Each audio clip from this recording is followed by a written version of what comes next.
인간이 한 생애를 살아가는 동안 가장 실질적이고 직접적이며 긴급한 문제는 생계를 유지하는 데 있다고 보입니다. 인간의 모든 고통과 갈등의 문제를 관찰할 때 한꺼풀만이라도 벗겨서 볼 줄 아는 사람이라면 우리 인생의 거의 대부분의 문제가 실상은 바로 한꺼풀 밑에 있는 경제적인 문제에 귀결된다는 경험을 하게 될 것입니다. 이 문제에 관하여 우리의 모든 것이 되는 우리의 주관자이신 예수님은 무엇이라고 말씀하시는지 우리의 관심사가 아닐 수 없습니다. 본문은 우리의 일용할 양식의 문제 해결을 위하여 주께서 작정하사 본격적이고 충분히 취급하신 말씀이며 따라서 우리에게는 인생 최고 가장 아름다운 인생을 위한 복된 인생을 위한 예수 그리스도의 제대로 된 처방전이 될 수 있을 것입니다. 우리가 믿는 대로 예수가 진정 이 세상을 다스리는 만왕의 왕이요 만주의 주시라면 이 말씀이야말로 우리 생에서 가장 큰 난제인 생계와 재정의 문제를 해결하는 완전하고 확실한 대책을 우리에게 제공해 줄 기회가 될 것이 틀림없습니다. 그러나 안타깝게도 제가 알기로 주기도문 다음으로 성경에서 가장 많이 순교한 말씀은 오늘 본문의 말씀이라는 생각이 듭니다. 우리는 새 찬송가 588장, 오늘 우리가 불렀던 307장의 찬송 속에서 본문의 말씀을 그대로 옮겨놓은 찬송가를 익히 부르고 있으면서도 우리는 이 말씀을 믿지도 않을 뿐만 아니라 실행하지도 않습니다. 본 말씀은 성도에 의해서 가장 많이 짓밟힙니다. 그러나 이 말씀도 우리 예수 그리스도의 엄연한 말씀일 뿐만 아니라 특별히 애써 선포하신 주님의 말씀입니다. 우리가 정말 믿음이 있다면 우리는 그분의 설득으로서 이 말씀을 아멘으로 들을 수 있어야 하며 또한 이 복된 약속의 말씀들이 우리의 소중한 생애를 통하여 실현되는 놀라운 은혜들을 풍성한 결실과 붉고 향기로운 열매처럼 맺기를 소원하는 마음들이 간절해야 할 것입니다. 본문은 재물의 중요성을 인정하고 있습니다. 너희 천부께서 이 모든 것이 너희에게 있어야 할 줄을 아시느니라. 우리는 재물의 중요함을 이미 온몸으로 알고 있습니다. 재물은 사실 목숨과 같은 것이 아닙니까? 없으면 자식들이 굶어 죽습니다. 교육도 시킬 수 없습니다. 우리가 하얗게 질려서 하나님께 우리가 얼마나 다급한지 발을 동동 구를 때 우리는 주님의 말씀을 듣게 됩니다. 너희 천부께서 이 모든 것이 너희에게 있어야 할 줄을 아시느니라. 우리가 이 문제를 취급하면서 본문에서 가장 먼저 알아야 하는 것은 주님이 우리에게 재물이 그토록 중요하다는 사실을 이미 알고 계신다는 사실입니다. 우리 주님은 이 문제를 한시도 잊은 적이 없습니다. 그러므로 너희는 이렇게 기도하라. 하늘에 계신 우리 아버지여, 이름이 거룩히 여김을 받으시오며 나라 임하옵시며 뜻이 하늘에서 이루어진 것 같이 땅에서도 이루어지이다. 오늘 우리에게 일용할 양식을 주옵시고 우리가 우리에게 죄 지은 자를 사하여 준 것 같이 우리 죄를 사하여 주옵시고 우리가 너무나 잘 아는 마태복음 6장 9절에서 12절 말씀입니다. 제가 11절에서 끝내지 않고 12절까지 읽어드린 이유는 일용할 양식의 문제를 우리의 죄를 사하여 달라는 기도보다 서둘러 말씀하고 계시는 것을 보여드리고 싶었기 때문입니다. 다시 들어보시겠습니다. 오늘날 우리에게 일용할 양식을 주옵시고 아멘. 우리가 우리에게 죄 지은 자를 사하여 준 것 같이 우리 죄를 사하여 주옵시고 얼마나 다급한지 아시겠습니까? 이 문제 우리가 다급한 것 이상으로 주께서 다급하십니다. 따라서 우리가 서두르지 않아도 주께서 서두르실 것이며 주님은 우리의 재정적 문제를 채우시되 절대 때를 놓치지 않으실 것입니다. 주님은 우리의 물질의 문제를 해결하시되 결코 느긋하게 계시다가 실수하는 일도 없을 것입니다. 너희 천부께서 이 모든 것이 너희에게 있어야 할 줄 아시느니라. 따라서 우리는 이 문제와 관련된 하나님의 음성도 들을 수 있어야 합니다. 나도 안다. 아들아, 나도 안다. 네가 한 끼만 굶어도 휘청거리고 단 하루만 못 먹어도 일상이 불가능하다는 것을 내가 알고 있단다.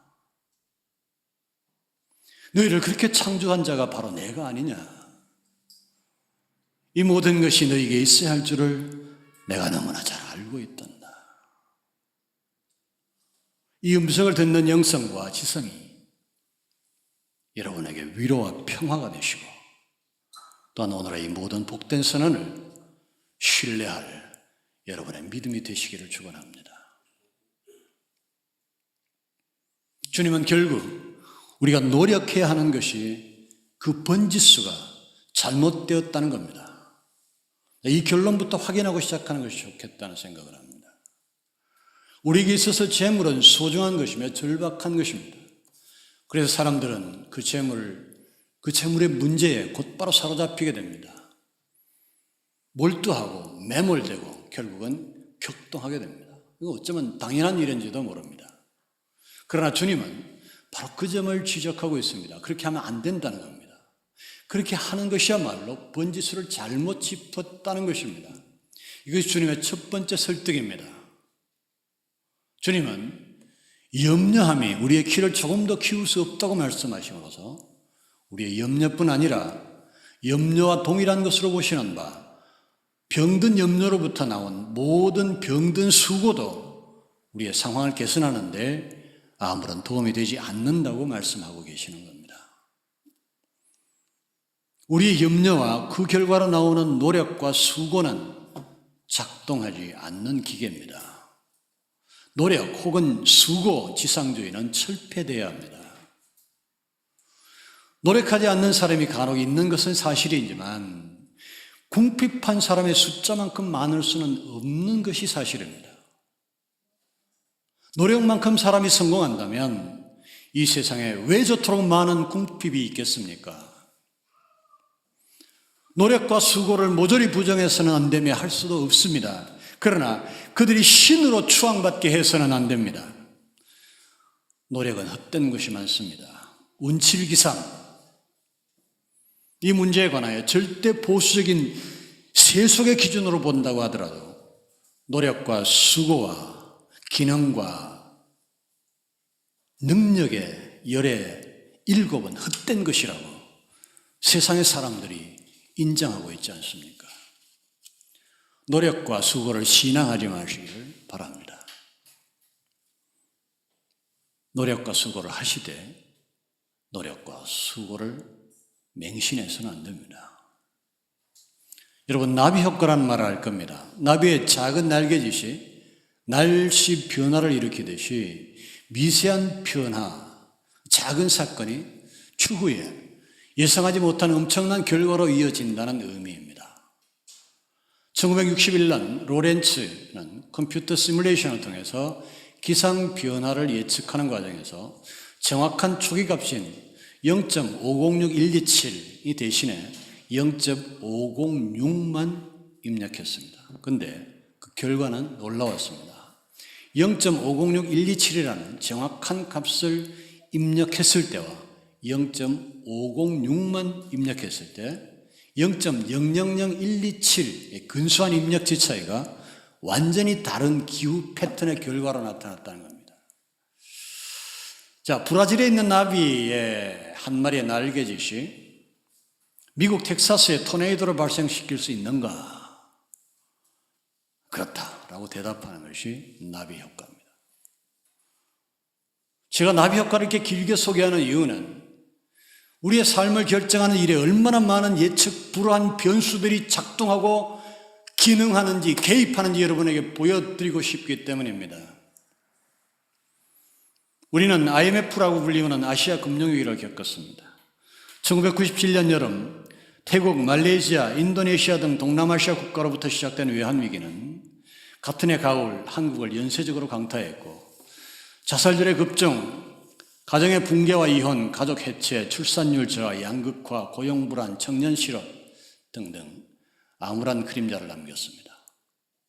이 심각한 문제들은 하나하나가 아직도 해결하지 못한 채 현재 진행형으로 남아 있습니다. 이렇게 한 국가의 미래를 한순간에 뒤바꿔 버린 사건도 드물 겁니다. 그러나 이 사태로 인하여 가장 격렬한 운명의 굴곡을 경험한 사람은 김무중이라는 사람입니다. 우리나라에서 IMF 사태 이후로 이미지가 만신창이가 되어버렸지만은 한때 정주영, 이병철과 함께 대한민국 3대 재벌 신화 중에 한 명이었습니다.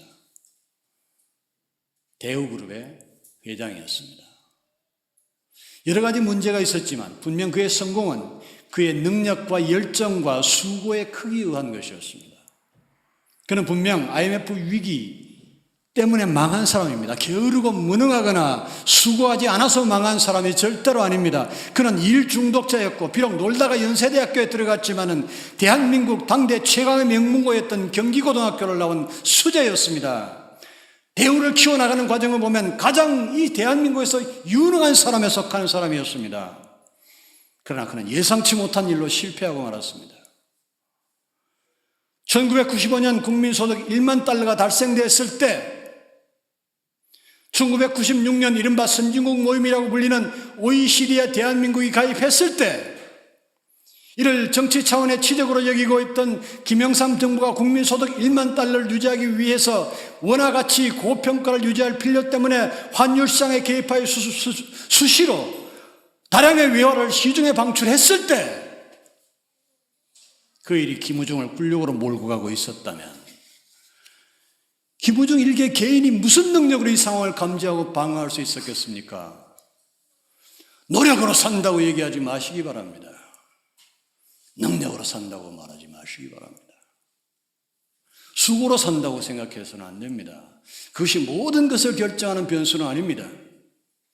대우그룹을 포함한 당시 사라지거나 통폐합된 산미, 청구, 혜태, 한라, 한보, 진로, 쌍용, 재벌 그룹들의 총수들이 무능합니까? 노력하지 않았습니까?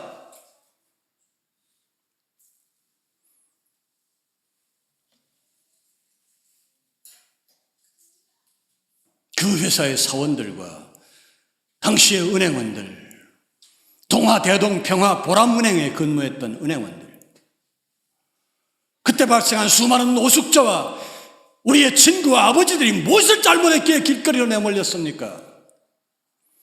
우리가 노력한 만큼, 수고만큼 성공한다는 시각과 관점을 고집한다면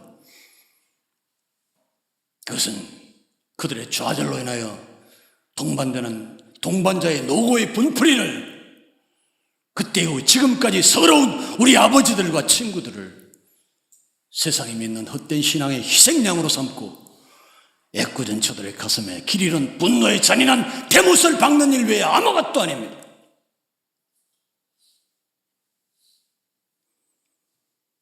세상에 얼마나 많은 나비가 있습니까? 세상에 얼마나 많은 변수들이 존재하며 수많은 변수들이 서로 영향을 끼칩니까? 세상에 어떤 일이 일어날지 누가 알아낼 수 있습니까? 전도서는 이렇게 말합니다. 9장 11절입니다. 내가 돌이켜 헤아려 보니 빠른 경주자라고 선착하는 것이 아니며 유력자라고 전쟁에 승리하는 것이 아니며 지혜자라고 식물을 얻는 것이 아니며 명철자라고 재물을 얻는 것이 아니다. 기능자라고 은총을 입는 게 아니다.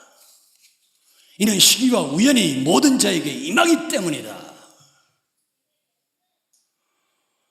사람이 성공한 것은 나비에 의한 것이기 때문에 우쭐거리지 말아야 합니다. 사람이 실패한 것도 나비에 의한 것이기 때문에 낙심하거나 좌절하지 말아야 합니다. 공하고 악하고 맹목적인 존경과 무지하고 무자비한 멸시도 삼가야 됩니다.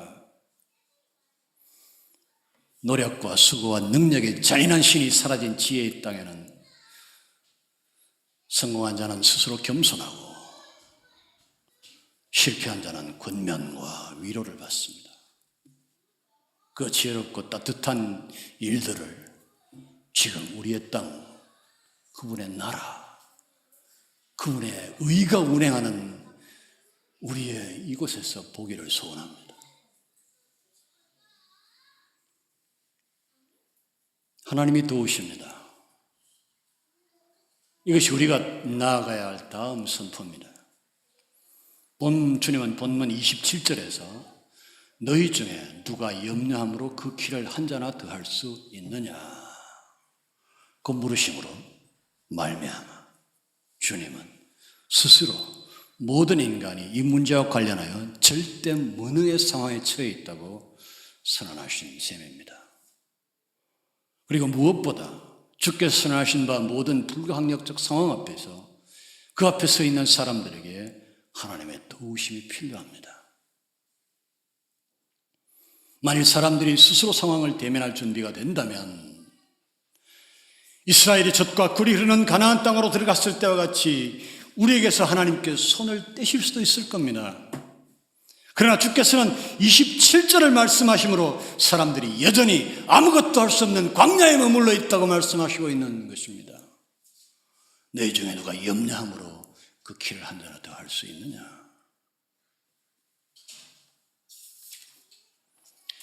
바알스본 광야와 마라와 르비딤과 시내산과 디베라, 하세롯, 바란 광야와 가데스 바네와 신광야, 세일산과 헤스본에서 하나님은 만나를 준비하셨습니다. 60년대 6.25 전쟁이라는 광야와 1960년대 4.19 혁명과 5.16 군사정변의 광야, 1970년 1차 오일 쇼크, 1978년 2차 오일 쇼크, 1980년대 전두환 정권의 실패한 부실기업 정리와 자본 자유화 정책, 1990년대 금융시장 개방, 1993년 우루과이 라운드를 통한 쌀 개방, 1995년 세계무역기구 가입으로 인한 농업 등 1차 산업의 타격, 1997년 그 유명한 IMF 구제금융 사건, 28년 리만 브라더스 위기, 현재 트럼프의 아메리카 포스트 정책과 미중 무역전쟁의 광야에서 하나님은 우리에게 만나를 준비하셔야만 합니다.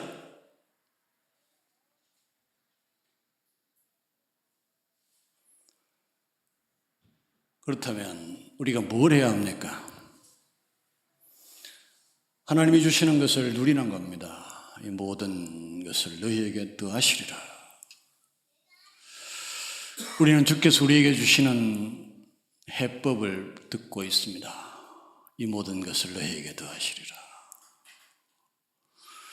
우리는 주께로서 영생의 구원을 얻었습니다. 이제 하나님으로부터 생활의 구원을 얻어야 합니다. 성도에게는 제3의 방법이 있습니다. 사람의 능력과 수고를 믿을 수 없는 지점에서 우리는 예수님에 대한 믿음을 시작해야 합니다. 주께서 이 문제를 확정하시고 설득하시는 방법은 공정의 새와 백합을 주목하게 하시는 겁니다. 주님은 창조주의 은혜로 모든 피조물의 필요를 채워주신다는 하나님의 신학의 헌신의 사실로부터 뜨거운 설득을 시작하고 있습니다.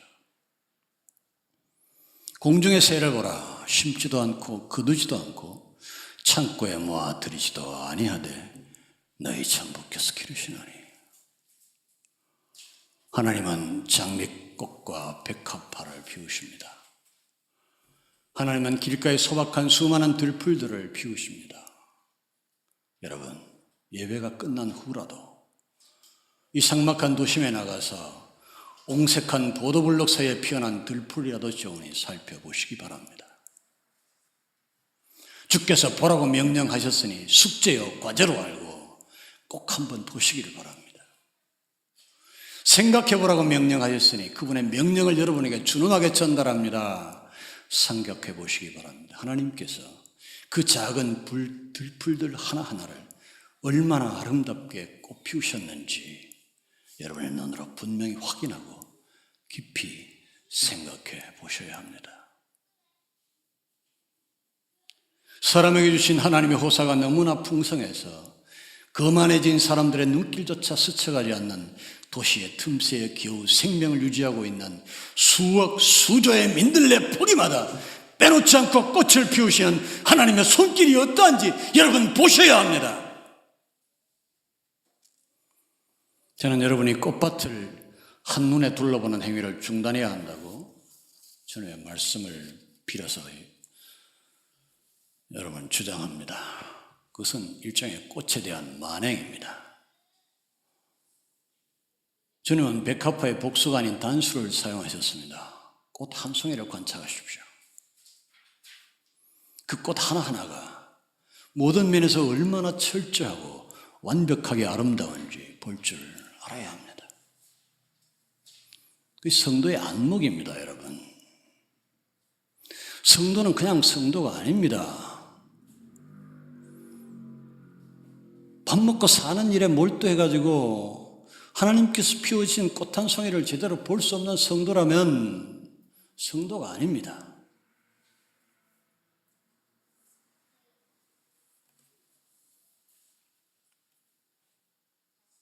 저는 이 꽃들이 솔로몬의 옷장에 있는 모든 옷들 가운데서 가장 화려한 아름다운 옷보다 훨씬 더 아름답다고 말씀하신 주님의 높으신 안목을 너무나 사랑합니다. 풀이 스스로 햇슬리 만무하니 들풀의 몸에 찬란한 꽃이 자라나게 하신 분은 하나님이십니다.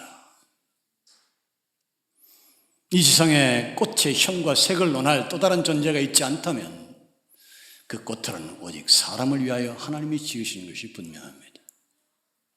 저는 그렇게 믿습니다. 그래서 나는 내가 보아줄 다음 차례를 기다리는 꽃들에게 다 보아주지 못하는 것이 미안해서 아파트 화단에 막연하게 서 있었던 적이 한두 번이 아닙니다. 그렇게 시들어간 꽃잎들하고 약속했습니다. 천국에 무한한 시간이 흘러갈 때 그때 내가 너희들을 반드시 다 만나고 보아주겠다. 내가 너희들의 이름을 불러가면서 너희들을 사귀겠다고 약속한 거였습니다. 너희는 이것들보다 귀하지 아니하냐. 장미나무에 있어서 장미꽃은 생존을 위한 조건이 아닙니다. 그렇죠? 장미꽃이 없어도 장미나무는 얼어 죽거나 말라 죽지 않습니다. 따라서 꽃이 피는 것은 꽃 자신의 생존을 위해서가 아니라 꽃 자신을 위해서가 아니라 그것으로 기뻐할 세상의 모든 인간들, 오늘 생계의 문제로 벌벌 떨고 있는 사람들, 하나님의 위로를 받아야 할 본문의 주인공 된 저와 여러분을 위해서 꽃들은 피고 있습니다. 하나님께서 그렇게 하셨습니다. 사람을 위하여 세상의 모든 꽃들을 피우게 하시는 하나님이 그토록 위하시는 사람에게 꽃을 입히신 것보다 덜 입히시겠습니까? 이것은 주님의 논리입니다. 간절한 설득이며 동시에 확고한 선포입니다. 이 간절한 설득에 수고하심이 송구해서라도 우리는 주님의 말씀을 믿어 드려야 합니다. 우리가 예수를 믿는다면 우리는 이 말씀을 조건 없이 수용해야 합니다. 이 모든 것을 너희에게 더하시리라.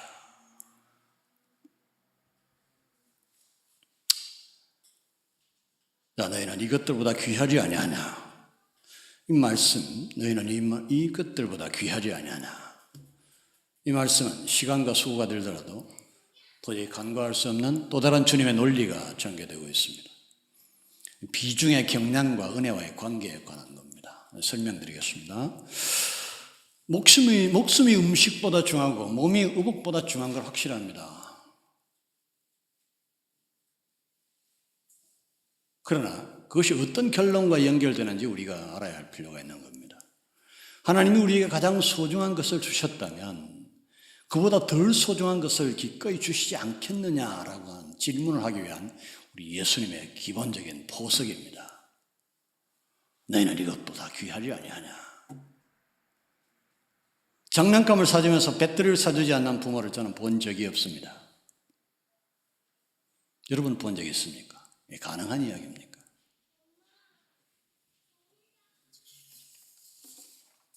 배터리가 없으면 장난감이 아무런 의미가 없는데 훨씬 중한 장난감을 사주면서 그보다 덜 중한 배터리를 사주지 않는 부모는 있을 수 없게 되어 있습니다.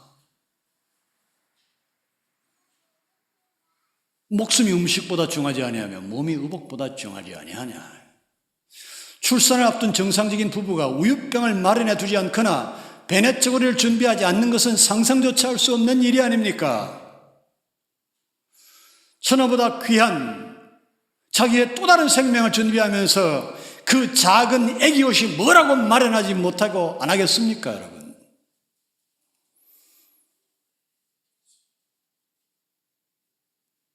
대한민국의 출산율은 세계 최저 수준입니다. 최근 몇 년 동안 급속도로 낮아지고 있습니다. 2015년에 약 1.25명이었는데 작년 통계는 1.05명입니다. 2년 만에 다시 20%가 낮아졌습니다.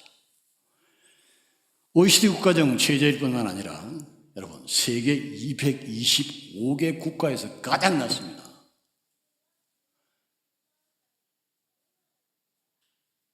나라를 생각하는 사람들이 문제 때문에 걱정이 많습니다. 저는 이 일과 관련하여 전부는 아니지만 일부 오히려 감사하는 부분이 있습니다. 앞으로 세상은 인구가 그렇게 중요하지 않을 수도 있기 때문입니다. 그러나 더 중요한 것은 대한민국 예비 엄마 아빠들이 여러분 세계에서 제일 책임감이 강하다는 사실을 반증할 수도 있기 때문입니다. 이 사실은 혼외 출산율을 봐도 알 수 있습니다. 세계 평균 혼외 출산율이 40%입니다. 세계 평균 혼외 출산. 세계에서 지금 태어나고 있는 아이들의 40%는 결혼하지 않은 가정에서 태어납니다. 놀라운 것은 멕시코나 아일랜드나 칠레 등은 거의 70%에 육박합니다. 10명이 태어나면 3명만 정상적인 엄마 아빠 결혼한 가정에서 태어나고 7명은 이게 비정상적인 가정에서 태어나는 거예요. 그런데 우리나라의 혼외 출산율이 여러분 얼마나 되는지 궁금하지 않습니까? 1.9%입니다. 칠레가 70%일 때 우리는 1.9%라고. 저는 가슴 아프지만 이것이 이 나라의 성적인 순결성을 나타내는 지수가 아니라고 생각합니다. 설사 관계가 있다 하더라도 70대 20의 비율만큼 순결하다고 생각하지는 않습니다. 이 현상을 설명할 유일한 방법은 한국의 청년들은 엄마 아빠 없는 결손 상태에서 사랑하는 아이가 자라나는 것을 스스로 용납할 수 없다는 정서, 그것을 파수하고 있는 것으로 봐야 합니다.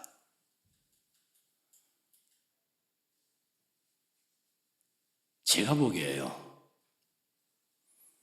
대한민국의 모든 예비 엄마 아빠들은 아이들의 평생을 염두에 두는 것 같아요. 그렇지 않아요? 우리 교회도 여러분 다 증인이잖아요. 목사님, 지금은 애를 낳을 수 없어요. 준비가 안 됐어요. 뭐가 안 됐다는 거예요? 내가 이 아이를 평생 동안 먹이고 입힐 자신이 없다는 얘기 아닙니까? 그 아이의 몇 끼니를 걱정하고 있는 거 아닙니까? 그 아이가 앞으로 입어야 될 모든 옷들을 생각하고 있는 거 아닙니까? 대한민국의 아름다운 청년들이 그와 같다면 하나님이 그보다 더 하신다고 해서 이상할 게 뭐가 있습니까, 여러분?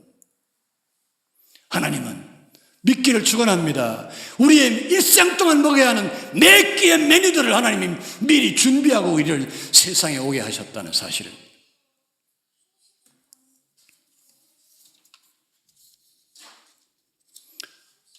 남아있는 하나의 조건을 생각할 시간입니다. 너희는 먼저 그의 나라와 그의 의를 구하라.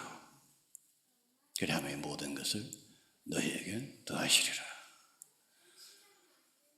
주께서는 공중의 새와 들의 백합화가 수고도 없이 노력도 없이 하나님의 은혜로 모든 것이 충족된다는 말씀을 하실 때 그 새와 백합화가 하나님의 나라와 의를 구해야 한다고 말씀하신 적이 없습니다. 그런데 왜 우리 사람들, 하나님의 성도들에게는 그의 나라와 그의 의를 구해야 한다고 말할까요? 인간은 죄인이기 때문입니다. 여러분, 새와 백합화는 죄를 지은 적이 없습니다. 이 지상에서 오직 죄를 지은 존재는 인간밖에 없습니다. 그래서 백합화와 새와 동일한 수준의 하나님의 은총과 혜택을 받기 위해서는 새와 백합화가 순결한 것처럼 저와 여러분이 순결해야 합니다. 어떻게 합니까, 우리가?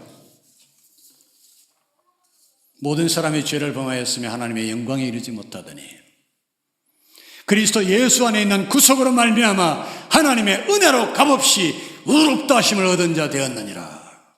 이 은혜를 우리가 먼저 받아야 합니다.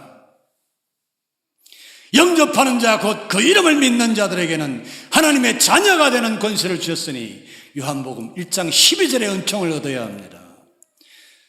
저희는 다시 죽을 수도 없나니 이는 천사와 동등이요 부활의 자녀로서 하나님의 자녀임이니라. 누가복음 20장 36절의 일이 우리들에게 이루어지게 해야 합니다. 두 번째로 우리의 자범죄를 처리해야 됩니다. 이것이 우리가 하나님의 나라와 의를 구하는 구체적이고 실제적인 내용입니다. 그것이 어디건 그의 나라와 의는 그분의 통치가 이루어지는 영역까지를 의미합니다. 하나님의 통치가 이루어지는 나라, 하나님의 통치가 이루어지는 가슴, 하나님의 통치가 이루어지는 손과 발, 그것이 하나님의 나라입니다. 무엇을 먹을까, 무엇을 마실까, 무엇을 입을까 하지 말라는 말씀은 속세를 떠나라는 말이 아닙니다. 그의 나라와 그 의를 구하는 일이 우리의 일상과 분리될 수 없습니다. 우리는 하나님의 나라와 그 의를 구하는 것과 동시에 우리 일상을 유지해야 합니다. 아니, 좀 더 정확하게 이야기하면 우리는 그의 나라와 그의 의를 구하는 일을 우리의 일상 가운데서 행해야만 합니다.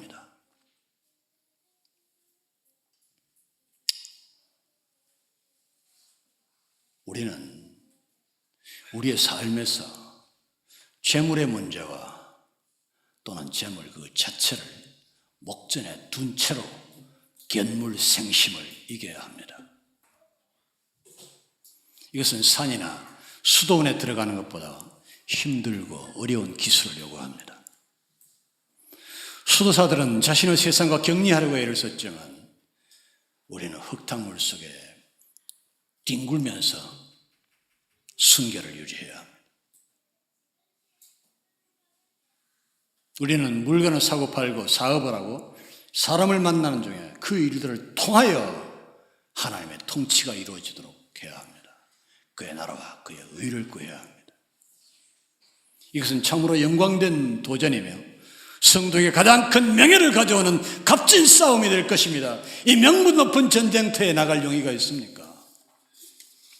용감한 전사로서의 성도들이 되시길 축원합니다. 자, 실제적인 기술로서 하나님의 나라와 의.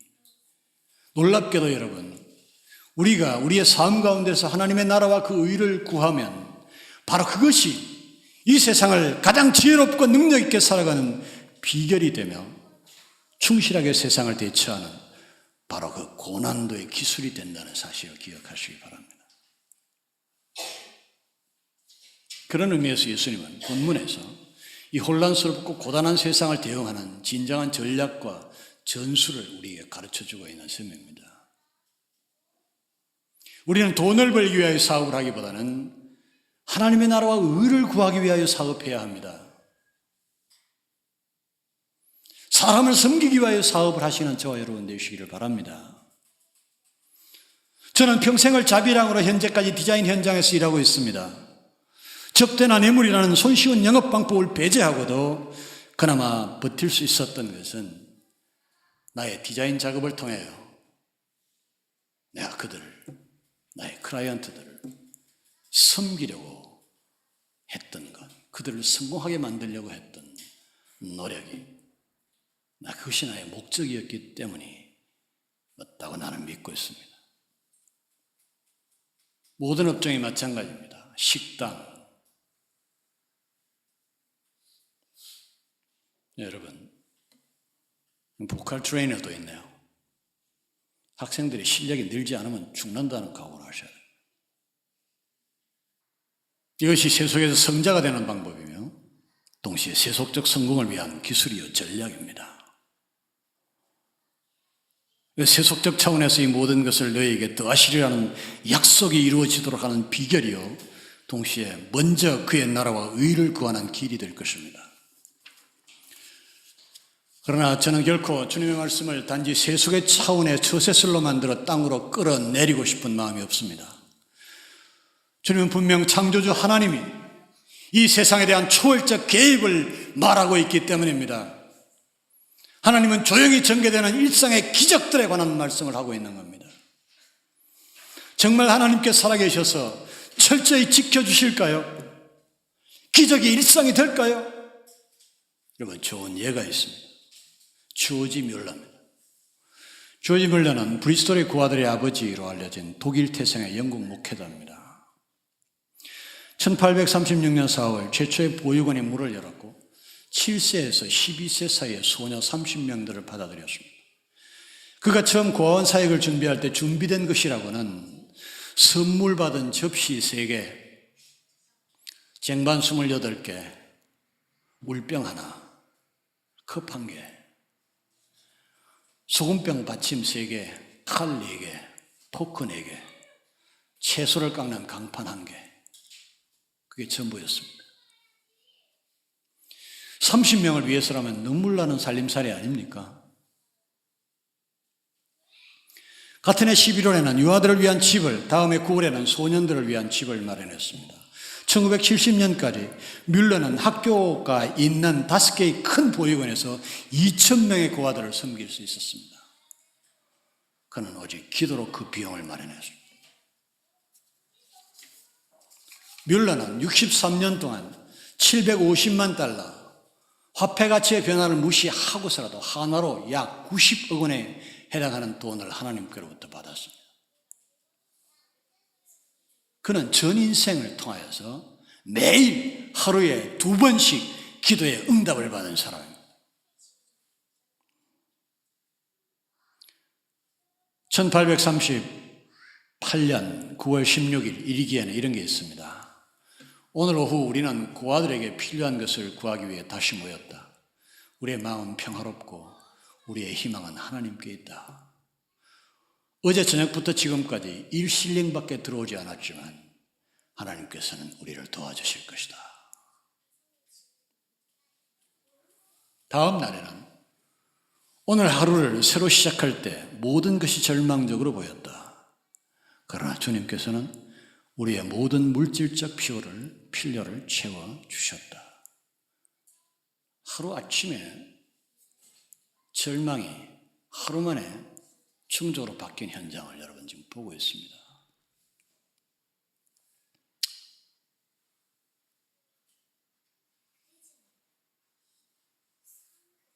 여러분, 그러나 나는 이 문제에 있어서 조지 뮬러, 그 위대한 믿음의 사람보다도 소개하기에 더 적절한 사람을 알고 있습니다.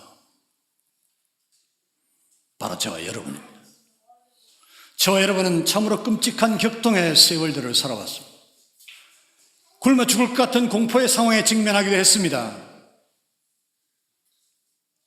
그러나 우리는 밀러처럼 단 한 끼도 굶지 않고 여기까지 살아왔습니다.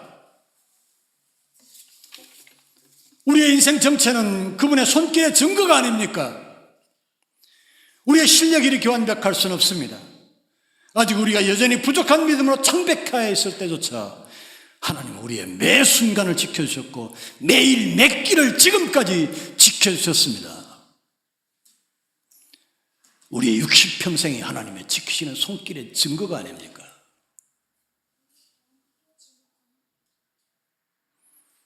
주여, 이 문제에 관한 제일의 증인은 우리 자신입니다. 주님의 이 말씀은 우리의 미래에 일어날 일이 아니라 우리 가운데 이미 일어난 일입니다. 그러면서도 우리는 아직도 이 문제에 대한 확신을 갖지 못하고 있습니다. 두려워 벌벌 떨고 있습니다. 오 주여, 우리의 믿음 없음을 용서해 주시옵소서. 우리의 믿음 없음을 도와주시옵소서. 너희는 먼저 그의 나라와 그의 의를 구하라. 그리하면 이 모든 것을 너희에게 더하시리라. 이 위대한 주님의 약속과 선포와 설득이 수용되어져서 우리 인생 전체를 통하여 우리를 괴롭히고 우리를 비굴하고 비참하게 만드는 최악의 문제, 생계, 재정의 문제를 오직 주의 나라와 주의 의가 우리 자신 안에 이루어지도록 하여 주 안에서 평온한 축복과 윤택한 자유의 삶이 되시기를 주의 이름으로 간절히 축원합니다.